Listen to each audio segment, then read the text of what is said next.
Blessings, beloveds. Welcome back, Anastasia, Cosmic Astrologer. Thanks again for tuning in and giving me your time as well. So today I want to talk about the new moon that's coming up just in a few days' time, actually. Today is the 21st of January, and the sun has just ingressed into Aquarius, which is it's beautiful. It's a beautiful energy. Aquarius is a beautiful energy. It correlates to so many different things, and I just do want to actually spend just a couple of minutes um, reminding ourselves of the archetype of Aquarius, because this is the energy we're stepping into with this new moon and the sun just ingressing into Aquarius. Today, Mercury has already ingressed into Aquarius, so we have a change and a shift in energy, and in my opinion a welcomed change because of the heaviness of the Capricorn energy that we've been dealing with actually for really a long time. When we look at it from bigger picture perspective, we're really talking about dealing with the Capricorn energy since Pluto actually entered Capricorn, which was in 2008. So it's a long time, and not too far away, Pluto is going to ingress into Aquarius, which is going to be a fantastic shift again. There's a lot going on collectively and individually, obviously, as always. It's called evolution. So we just have waves, so we have these particular waves of energetic shifts, cosmological shifts that are truly historic at certain periods, such as now with this Saturn Pluto in Capricorn conjunction that we just completed about a week or so ago, the final conjunction of those two big boys. So it has brought, unfortunately, devastation, crisis. A lot of it has been happening in Australia, as most of you are aware. The devastation is huge. The reporting on, commercial news and so forth, they choose and dictate what they wish to reveal. It's not about creating moral panic, but it is about actually waking people up to the bad choices that are made, really. Australia had some really interesting points hit off from its national chart, which I've already done a video on that. But I just wanted to say as well that at the moment, with Mars being in the sign of Sagittarius, is actually transiting. The national chart of Australia has, a huge stellium of Sagittarius planets in the ninth house, and that Mars in Sagittarius at the moment is just starting his journey over all those planets. So, that's going to be a really testing sort of time, over the next week or so for us here in Australia.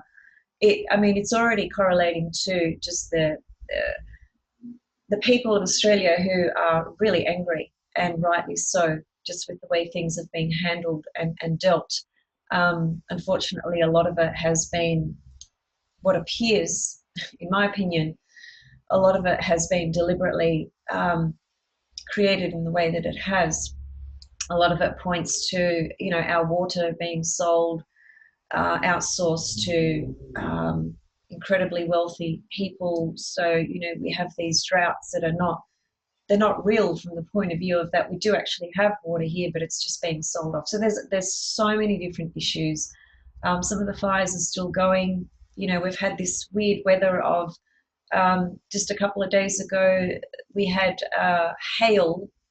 This is peak of summer, right? We had hail that were the size of golf balls basically crashing down. I thought my windows were going to break in my apartment. It's been really crazy. Just none of this makes sense from a natural level, because it's not natural. It's manipulated, you could say. Anyway, there's a lot going on. Okay, so this new moon in Aquarius is going to be a very powerful opportunity for all of us individually and collectively to break into new ground, to release from conditioned behaviors, thoughts, patterns, memories. You know, Aquarius correlates to long-term memory, right brain. Aquarius is a sign of truth and wisdom. Aquarius is a sign that inspires us to break out of the rut that we are in, the conditioned way of life that has been imprinted on us, we've been subjected to, whatever the case may be, depending on, you know, where we're born, what family we're born into, etc. All these cycles are always an opportunity for our own personal evolution, and most certainly the collective evolution as well. Now, this new moon in Aquarius, I feel, is extremely powerful because its ruler, Uranus, it has two rulers, right? It has Saturn is its traditional ruler as to traditional astrology, and Uranus is the secondary ruler. Now, you can view that in whichever way you wish, but I like to take Uranus as more the ruler that really correlates to the archetype of Aquarius. Aquarius is the sign that will stir the rebel within us. You know, it's the sign that will help us think outside of the box, break free of the chains, as it were, the chains and the conditions deriving from Saturn's bounds, Saturn's vibration frequency, the construction of our reality. There's many realities. This is just one. And we all view reality in a very different way as well. So a lot of it is very subjective. But Aquarius is not a subjective sign. It's incredibly objective. It has the power of objectivity, clarity, clear seeing, consciousness, right brain intuition, futuristic, individual, unique, inventive. The list goes on. This square from Uranus to the new moon is a very powerful message in our own psychic structure of this next, particularly starting with 2020. You know, this new moon in Aquarius, it's just one new moon in Aquarius we're going to experience, and it's right now. So it's a very, and it's not an eclipse, it's a regular new moon. But new moons are incredibly powerful. And I think this new moon in Aquarius is very, very powerful because of the times we are in terms of the events that are taking place and what we need to do to continue to evolve and progress forward. Because we all have a past which pertains to this life, which pertains to previous lives. We all have conditioned, you know, thoughts, emotional patterns, behavioral patterns. We are all stuck in certain kind of ways. We're all trying to evolve as best we can. And a new moon in Aquarius square Uranus is a very powerful symbol pointing to our wanting, our desire, and our need to step out of the square, the box, the consensus reality, to step into new ground, to step into the unknown, and to step into what's uncertain, because there is a lot of uncertainty collectively at the moment. There just plain is, because of the frequency of the planetary energies and where they are at, what they have brought up, and the collective changes that are taking place.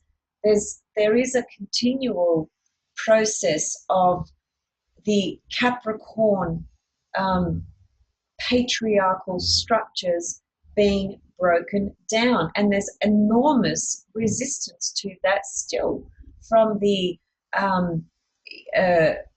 societal structures, as in government bodies. A lot of those government bodies are still trying to hang on to the old ways of doing things, which includes the a continuous insane process of burning coal, where we could have, solar energy, renewable energy, which would, obviously change this whole experience on Earth. It would clean everything up. And look, everything is heading towards that direction, but the resistances that we're seeing from these government bodies is the Capricorn component still trying to hang on to its old ways of doing things. And it is we, the people, the collective, that need to keep moving forward regardless of the apparent forces that still want to remain, stuck and still want to hang on to these old ways of doing things. So when we have a new moon in Aquarius square Uranus, first of all, there's the individual experience of our own personal bounds or boundaries of limitations correlating to Saturn, and what it is within our own structure, our own psychic structure, that we need to actually release, further release as best we can at this point in our journey of evolution. Now, there is a tension and a conflict or a friction implied because of the square to Uranus. And I think the friction is more about our own personal resistance, perhaps, to what it is we ourselves need to liberate from, decondition from, and what are the fears that are holding us back from stepping into new territory, into new way of thinking about things, into new ways of seeing things. Aquarius has a visionary ability. It's a very intuitive sign. It connects to telepathy, right brain, all of that, as I said before. So, and if you think about the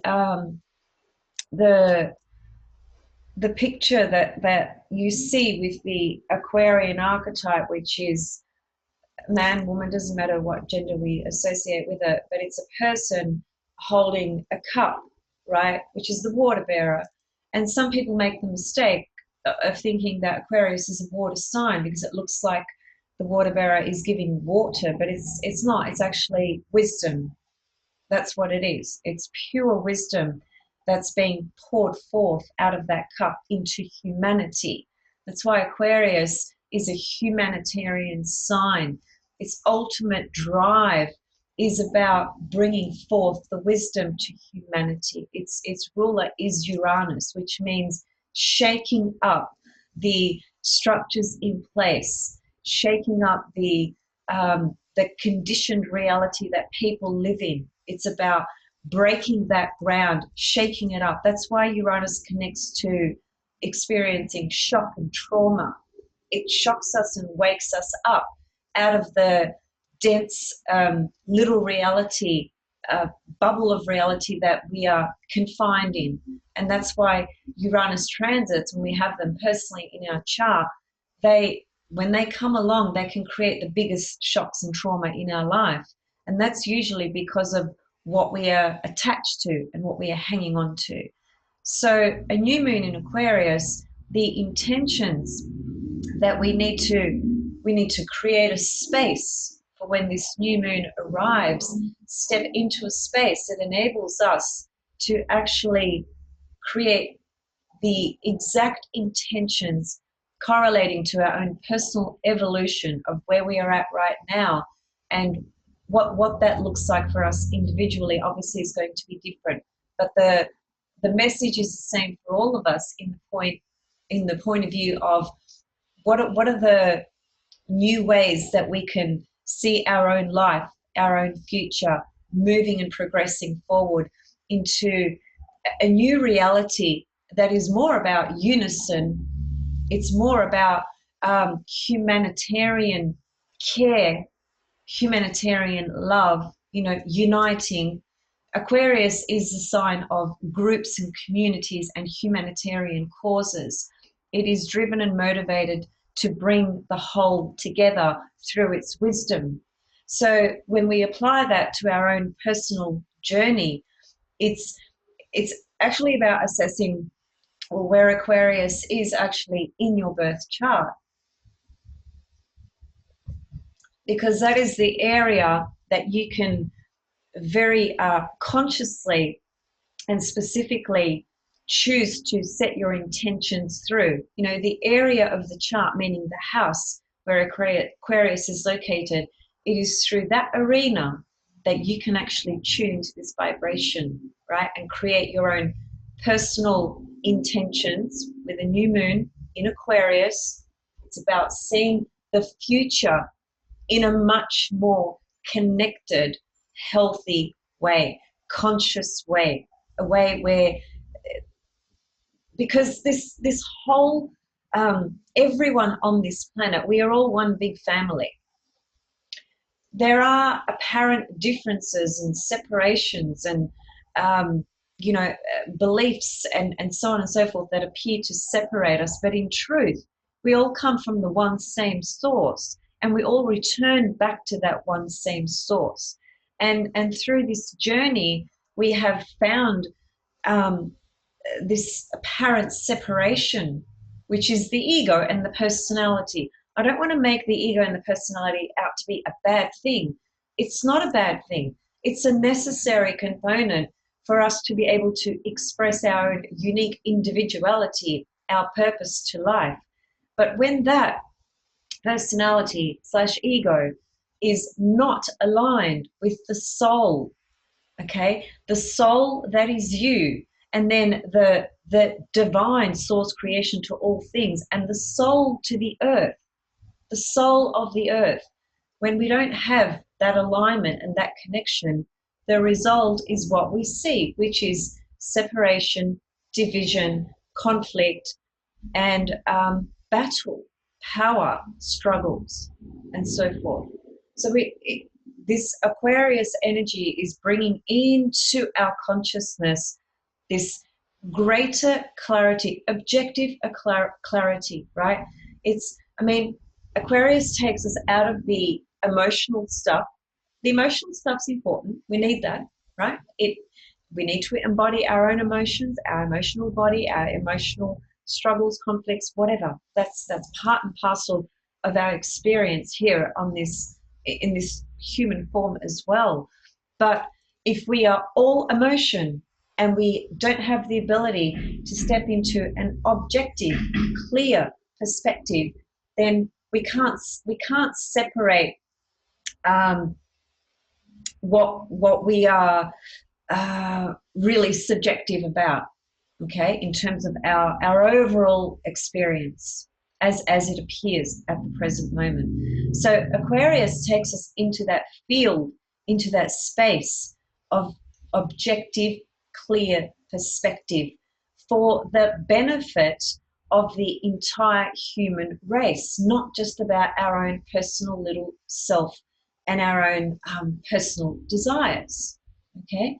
So, and as I said, because it's a square to Uranus, there might be an experience of this,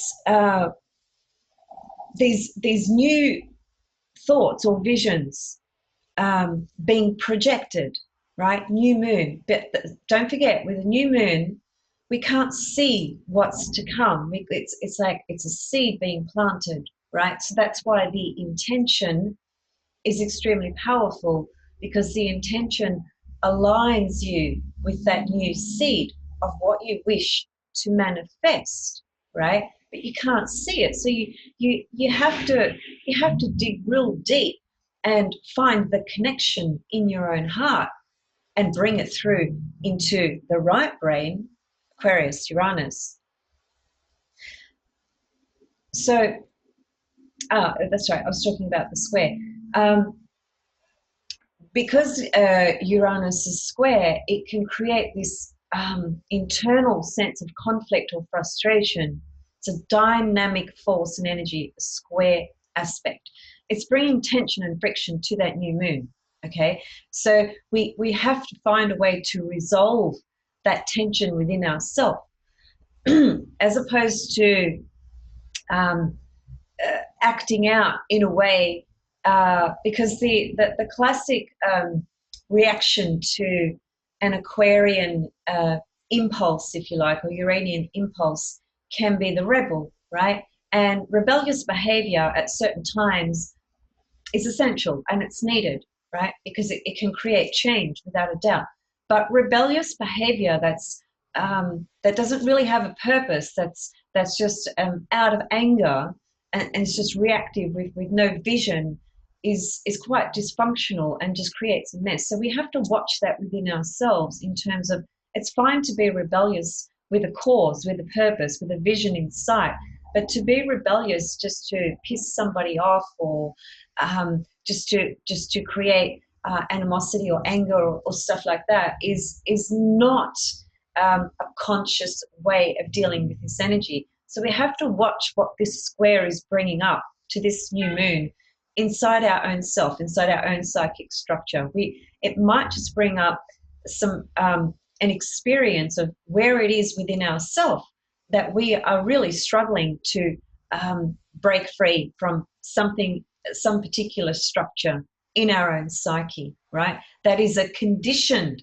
structure in our psyche, and we've been battling with that, back and forth, back and forth. So this square from Uranus is likely to bring this up quite strongly internally. It's an experience that will be felt within.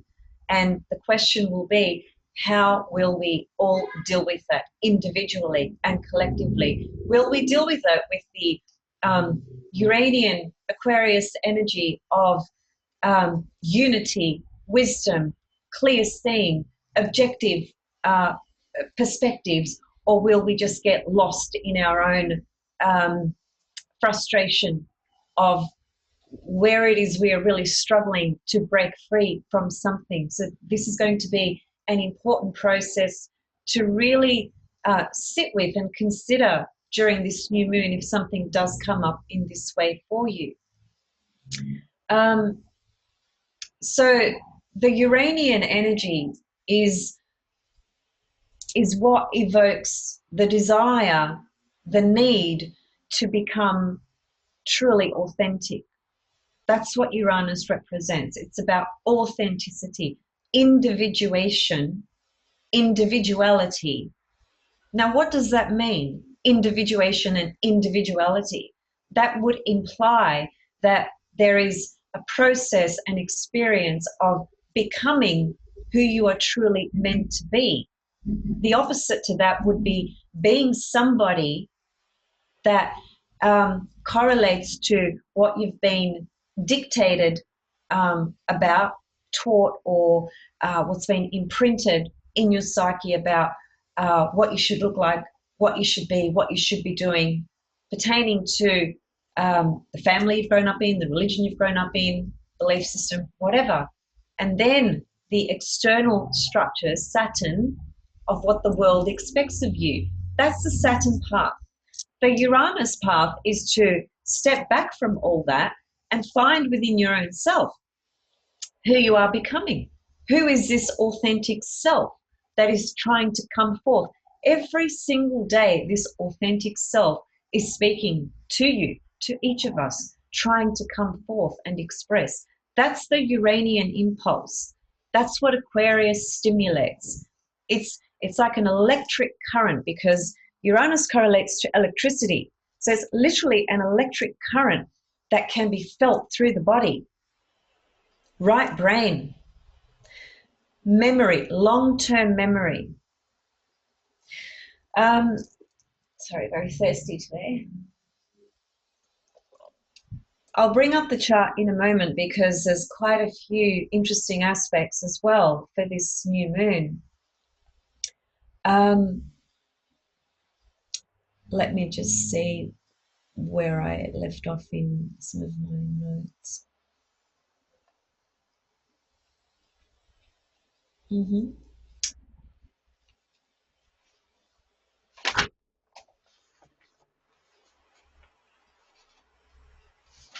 I'll get to that in a minute. Now, see, I just want to just read a couple of things to you. This is out of Jeff's book, Uranus, Freedom from the Known.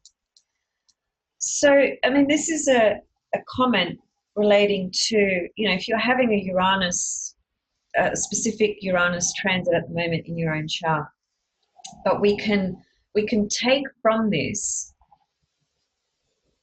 the meaning of what he's saying here, and we can relate it to this new moon being squared by Uranus. Okay, so he says, so if we go through a Uranus transit, guess what information is going to be released? All of it. The information pertaining to the past, the releasing of that which has been suppressed, and information pertaining to the larger future.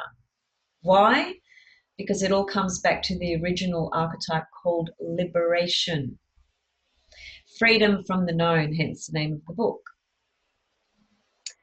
Before we can move into our future, we have to be free from our past to the extent that the past inhibits or blocks the future from being fully realized. To liberate in the sense of realizing how all the conditioning patterns have shaped and defined our reality. To liberate from that which has been suppressed. This is the Uranian archetype impulse. And Uranus is square this new moon. So this is the energy that is going to be stirred up in our psychic structure with this new moon in Aquarius, the sign that Uranus rules, and Uranus forming a very close square to this new moon. This is what we're dealing with. So I truly feel this new moon holds tremendous power because of this Uranus. Now, okay, just a couple more comments. There's three ways that we can respond to the Uranus frequency when it touches us, okay? And these are the three ways. We can suppress it, which is the classic just putting things off. When we're at a point in our life and we know that something within our foundation, our life structure, our reality, something is cracking open. We can see it and we're just trying to patch it up. And by patching it up, we're putting it off. I'll get to that, later. I'll attend to that later. I'll address that later. Whatever. That's the suppressing the Uranian impulse. That's one way to respond to this energy. Another way is to completely go with it, completely go for it, which is throwing everything off and just going for it. Not many people will do that, because that is literally letting go of everything you know and stepping into everything you don't know. And most people on this planet will not do that. The third option, and the most typical one, is it's a combination of the first and the second options. So instead of completely going for it, or instead of like totally shutting it down and suppressing it, we tackle it one bit at a time. And that's the most common way. And that makes sense, because that enables us to still kind of stay in a territory that's somewhat safe, familiar, known, understood.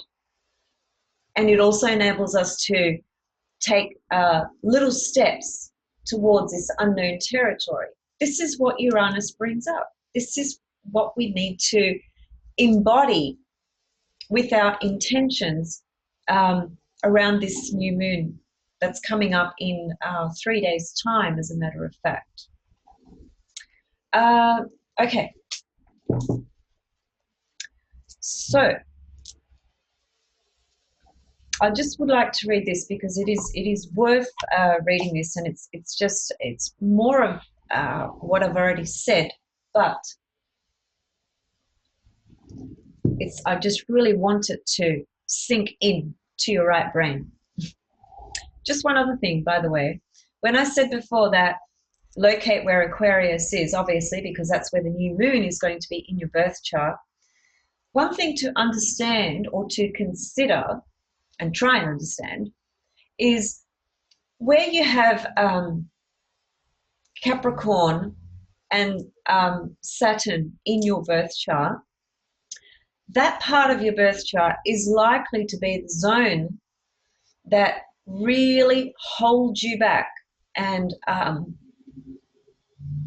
blocks you, some more than others, to stepping into that Aquarius part of your chart, which is about liberation, freedom, revolution, revelation, stepping into the unknown, right? The Capricorn part of your chart, that's the so-called safety zone. That's what you've created through your perception of this concrete reality.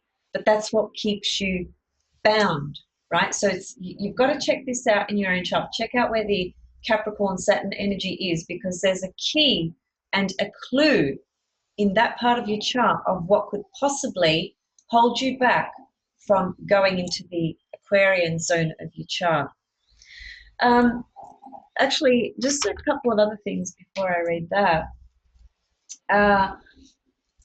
Now, Aquarius connects to wisdom, as I said. It's about original thinking, inventive thinking, clear mind, objective, futuristic, intelligent, wise, thinks outside of the consensus reality.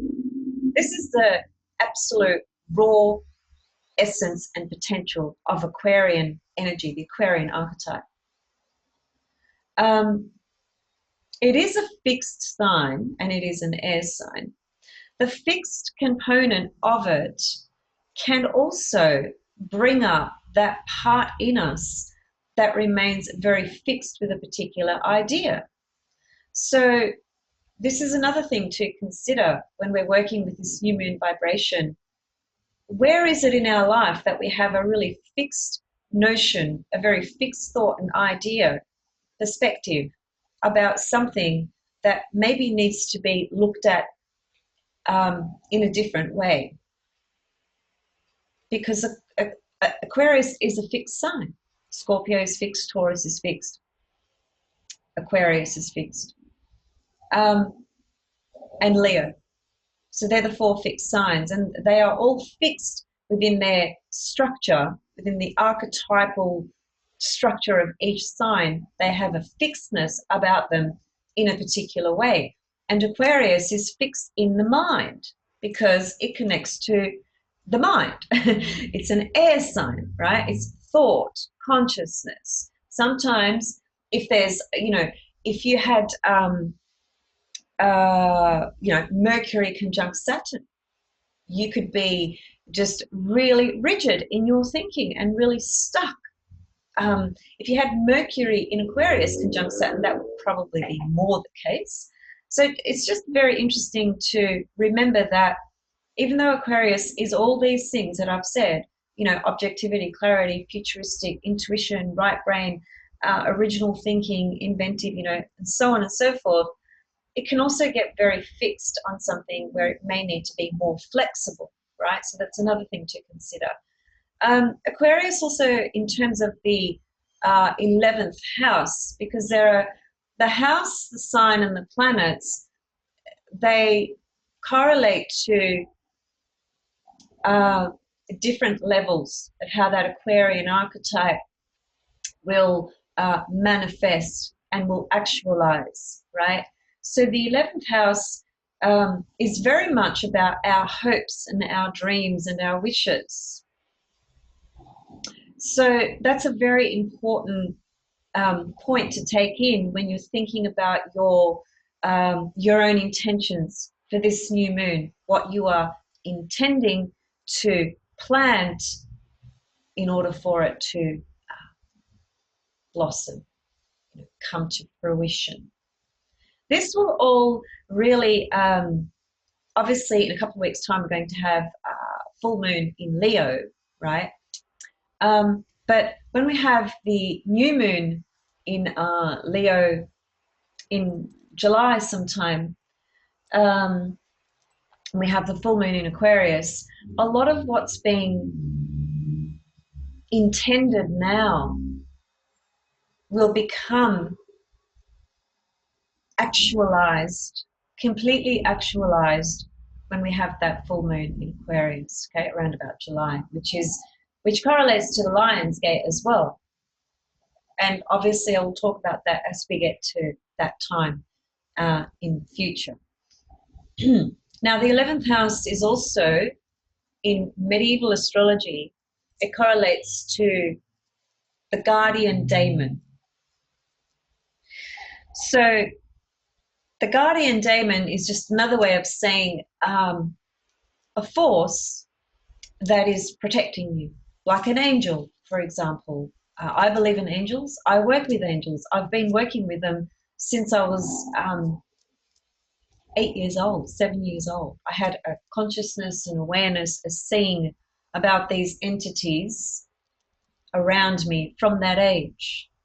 So I've consciously worked with them years and years and years and years and years and years. And they do exist, believe you me. The experiences I've had with the angelic realm,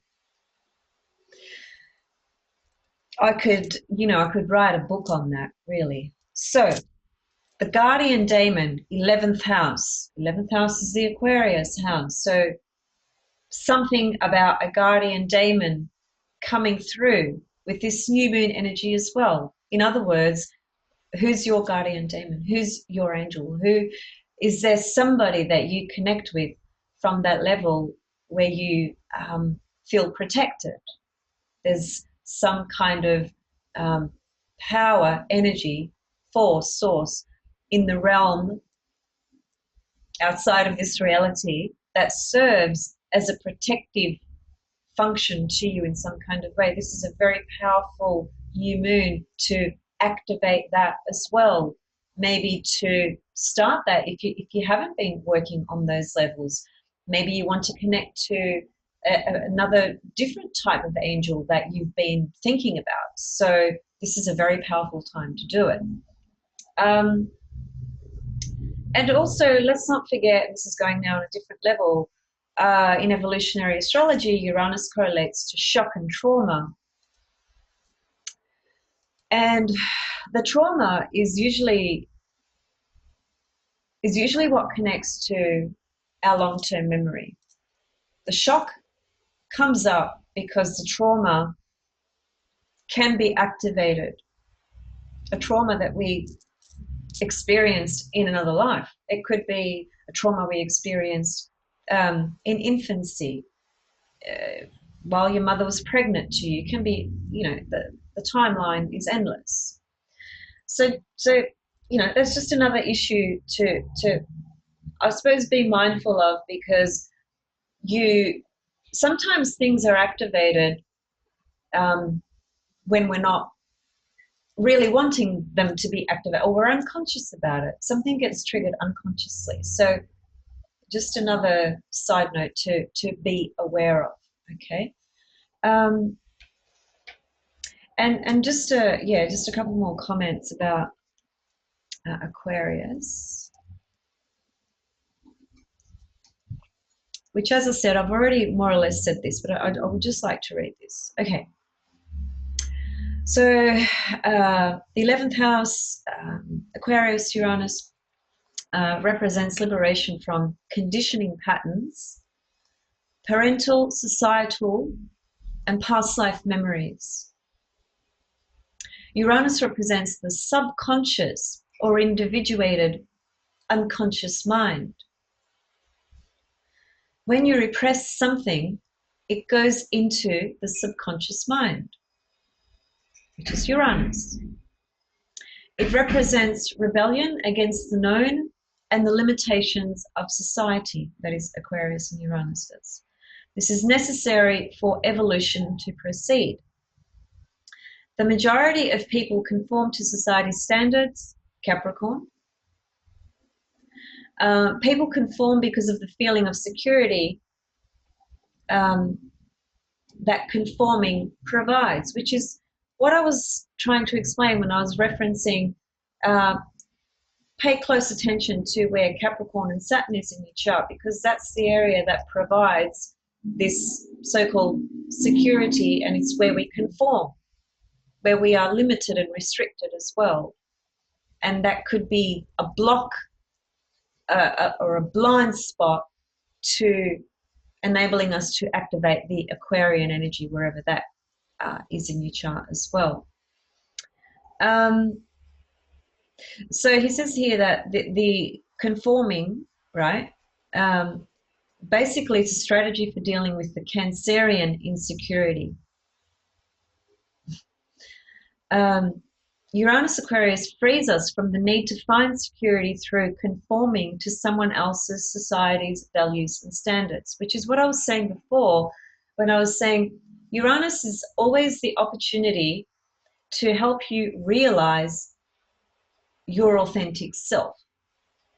You realizing your authentic self, not what society has dictated or defined you as.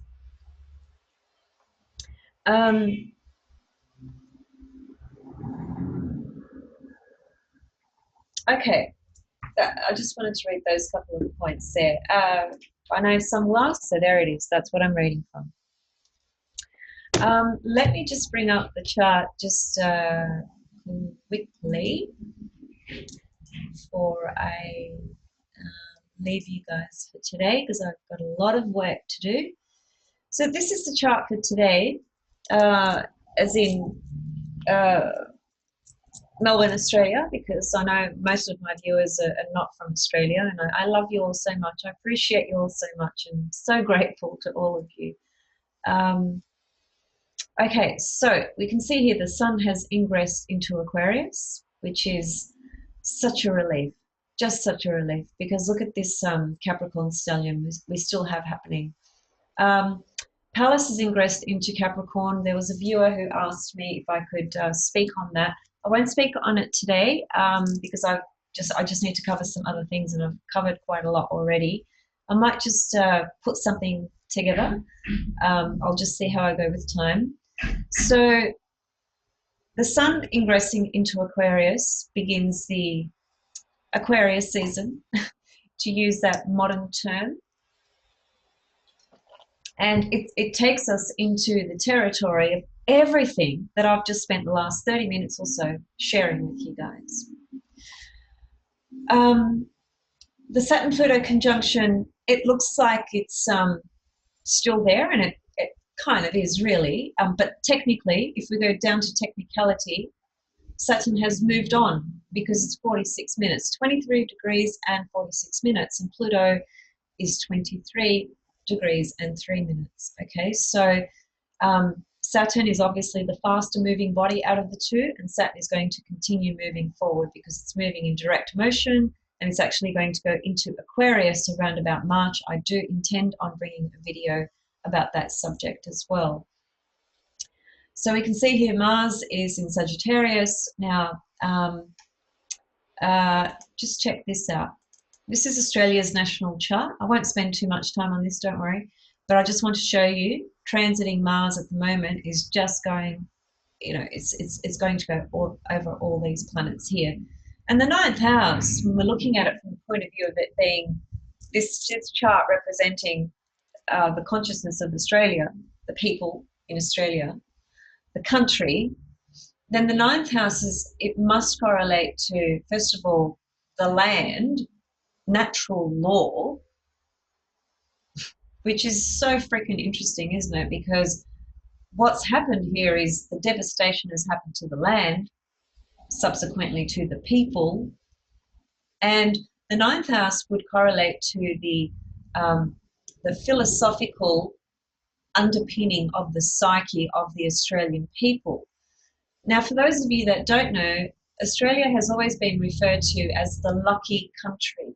Even my own parents who migrated here, because I'm not Australian, I'm Greek, my parents migrated here many years ago, and they migrated here because they too understood, heard, felt, believed this was the lucky land, and it was. Believe me, it was. There's it's changed dramatically now, not only because of these fires that have occurred in the last, well, they actually started a few months ago, really, but the heat, the rise, the intensity of it all has been over the last 3 weeks or so, 4 weeks. Um, but Australia began to change significantly over a decade ago, probably around 15 years ago, actually, is when I started to see really significant changes in this country and how it no longer truly reflected the lucky land um, name that it had acquired. So this this feeling, this thought, this belief that everyone had about this country has completely been shattered now with what's happened. It will never recover to where it was, never. It will change into something new, and we just need to hope that's going to be for the best. But the people that have the power to appear to have the power, because the power is in the people, but the people have not quite woken up to that yet. So here we are still having these incompetent people make these decisions and choices that impact every single one of us. So until that balance or imbalance rather shifts, we're still going to have to deal with whatever comes through the choices that these so-called higher forces make. So anyway, transiting Uranus going over all these planets is really going to stir things up. I mean, things are already stirred up. There's no question about it. But Mars going over all these planets is going to bring more problems, and it's certainly going to create a lot more anger and conflict in everything that's going on here. Now, going back to our well, let's actually now go to the new moon chart. This is it here. This is just done for Australia. Obviously, you would adjust it according to your location, wherever that may be, if you wanted to get a view of what the chart itself looks like. But again, as I always say, what you really need to be looking at is where does this new moon land in your own birth chart. Okay, that's going to be the key point. Now, here's the square from Uranus. Okay, Uranus is at 2 degrees, almost 3 degrees of Taurus, and the new moon is at 4 degrees of Aquarius, 4 degrees 21 minutes. Mars in Sagittarius on this day is at 14.5 degrees, which has already formed a square to Venus, still within range, but it happened, a couple of days before that. It's coming up to forming the square to Neptune. Now, the Mars-Venus square, that can just be a period, a few days there, period of our own, if we are in a relationship, it could just bring up some heated passion, to put it very simply. It can be the sense of an internal sense of conflict with our own needs in our relationship, versus actually it would be more about the needs of what the relationship needs versus your own personal desire, Mars, and the conflict between the two of giving, Venus, versus Mars doing my own thing. Some tensions around relationship dynamics from this level. And it could also be because Venus is in Pisces and Neptune's right there as well. It can also bring in the experience of just being totally idealistic about a particular relationship, a particular person you're attracted to, and having this Neptune there as well in Pisces, Venus in Pisces. I mean, at the highest ultimate level, that's about unconditional love, universal unconditional love, right? Love at the highest frequency, which our mind left brain cannot possibly grasp. The right brain certainly can, through its intuition, can understand it and feel it, see it, sense it, all of that. But the left brain doesn't operate in that way. The left brain is not going to, what am I trying to say? The left brain does not understand unconditional love, because unconditional love is like speaking about infinity. Do we understand infinity from our left linear brain? Absolutely not. We have to go to right brain to even begin to grasp that. Well, I think it's a fact, but others would argue that that notion, let's say. So anyway, the Venus Neptune is it's very powerful actually for creative pursuits, creativity. That can be a myriad of things. You know, creativity is not just one thing. It's many different things. But true inspiration can be born outside of this Venus Neptune conjunction in Pisces from a creative level, and beautiful work can be actualized through this particular vibration. But when we take it back to relationships, relationship dynamics, the Venus in Pisces conjunct Neptune is about the projecting the God onto your man, or the goddess onto your woman, or the man or woman you may desire for. And there's a conflict there with what Mars is wanting to do and achieve as well, because Mars is always about doing his own thing. Venus is about sharing, right? So they function very differently, these two planets.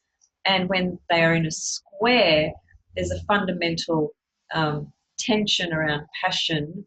It could be one of those love-hate situations, if I can just put it in very simple terms. It's, I really freaking love this guy. I said freaking again. Hey, viewer, if you're watching, I said it again. I really freaking love this guy. I really love this girl, but like they drive me mad, you know, that sort of stuff on a softer sort of level. But ultimately, on a more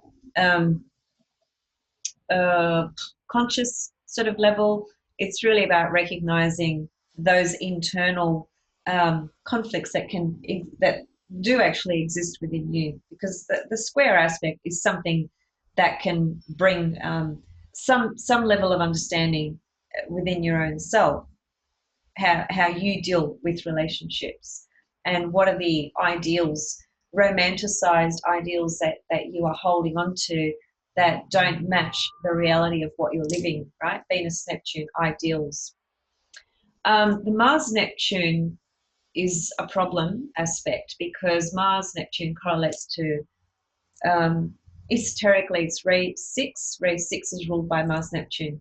Now Mars Neptune operating at the highest frequency is about the highest level of action and sacrifice, you could say, that one would engage in for the betterment of all, right? For the whole, in a way that brings unison and bringing forth an act of service and love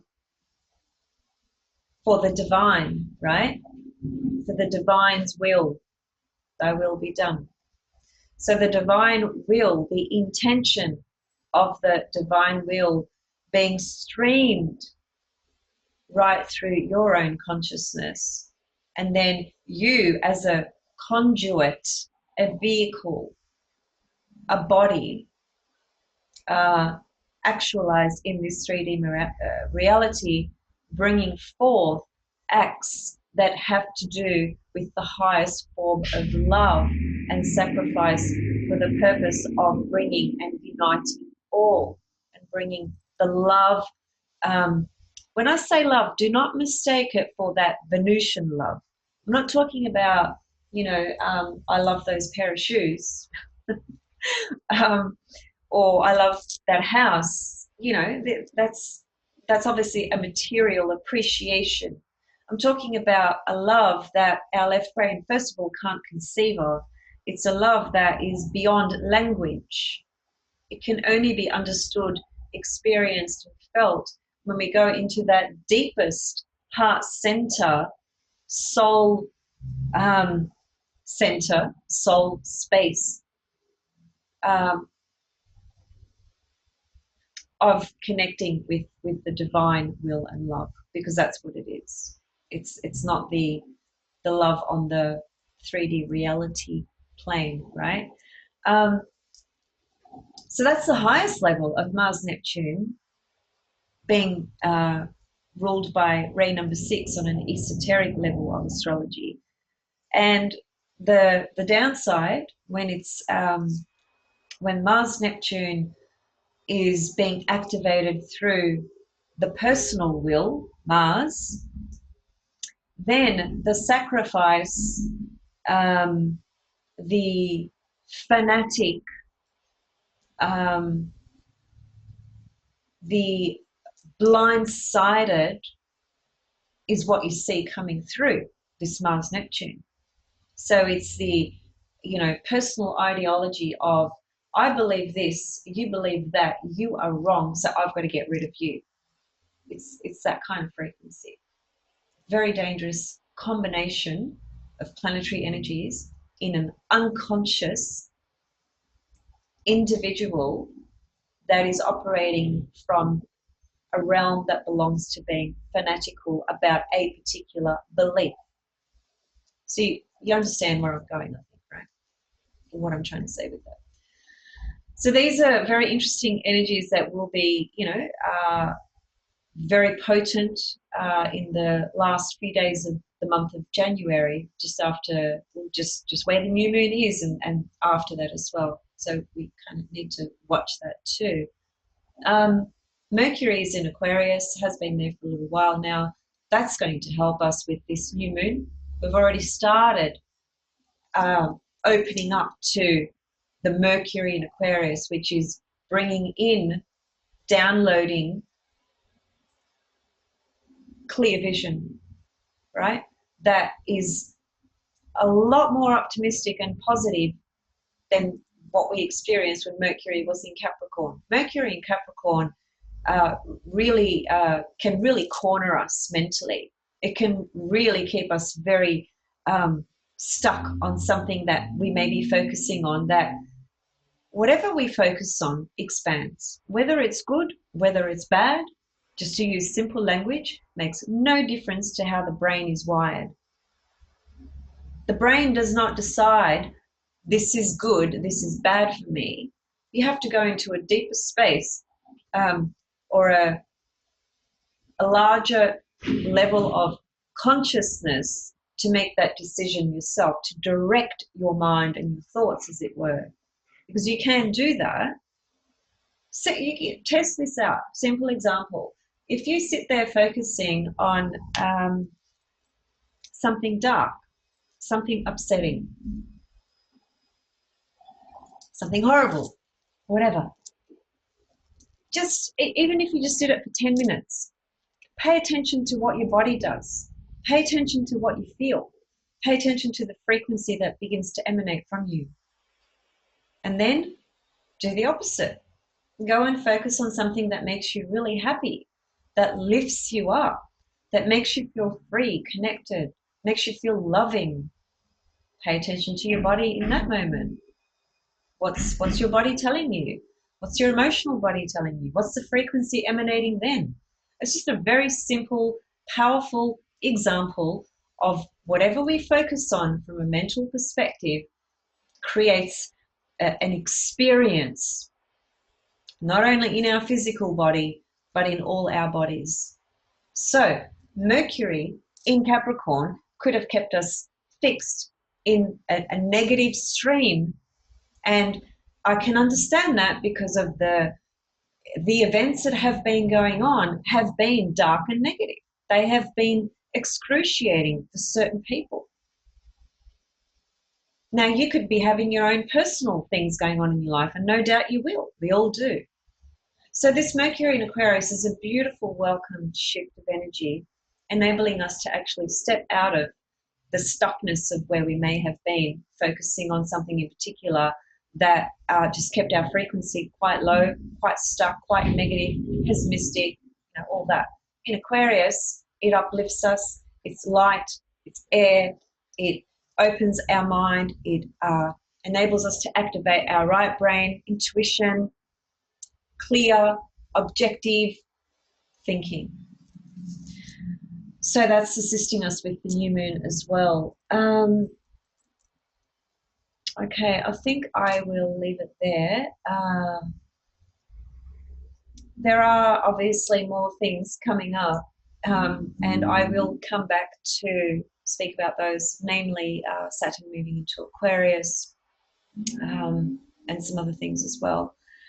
So that's my take on the moon in Aquarius, new moon in Aquarius. So it's, just do what you can with your specific intentions to raise the vibration, raise the consciousness from a collective level. It's got to start with you.